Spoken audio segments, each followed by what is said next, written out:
లారీలు మునిగిపోతే ఇదే వివేక్ తిరిగిండు, అదే షమీపూర్ రాజు తిరిగిండు తప్ప ఏ బీజేపీ కనబడలేదు. రూపాయి సహాయం చేయలే, ఒక్క రూపాయి సహాయం చేయలే. మెట్రో కట్టుకుంటున్నాం, సహాయం చేయండి అంటే రూపాయి సహాయం చేయలే.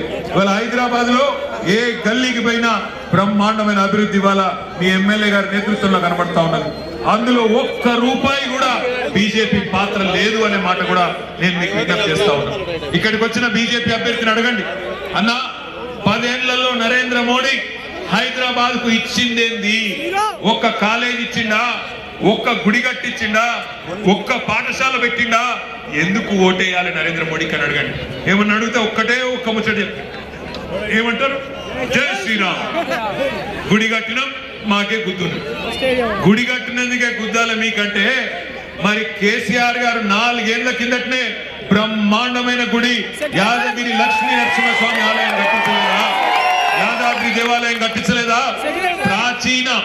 ప్రాచీన శిల్పకళా సంపదను నవీన కళాకారులతో అద్భుతంగా కట్టియలేదా కేసీఆర్ గారు? యాదగిరి గుట్ట మనకు తెలియదా? లక్ష్మీ నరసింహస్వామి తెలియదా? పోనీ ఆ దేవాలయమే కాదు, ఆధునిక దేవాలయాలుగా చెప్పుకునే ప్రాజెక్టులు కట్టలేదా కేసీఆర్ గారు? ఒక కాళేశ్వరం ప్రాజెక్టు, రిజర్వాయర్లు, చెరువులు, మన హైదరాబాద్ కు శాశ్వతంగా మంచినీటి కోసం తీర్చే పాలమూరు రంగారెడ్డి ఎత్తిపోతల పథకం, ఇవన్నీ కట్టలేదా కేసీఆర్ గారు? దేవాలయాలు కట్టిండు, ఆధునిక దేవాలయాలు కూడా కట్టిండు. అదే విధంగా మతం పేరు మీదనే ఓటేయాలనుకుంటే నేను అడుగుతున్నది ఒకటే, హైదరాబాద్ లో ఇవాళ ఎక్కడెక్కడి నుంచో భారతదేశంలోని ఎన్నో రాష్ట్రాల నుంచి ఇక్కడికి వచ్చి బతుకు తెరువు కోసం వచ్చిన అన్నదమ్ములు ఉన్నారు. ఎవరైనా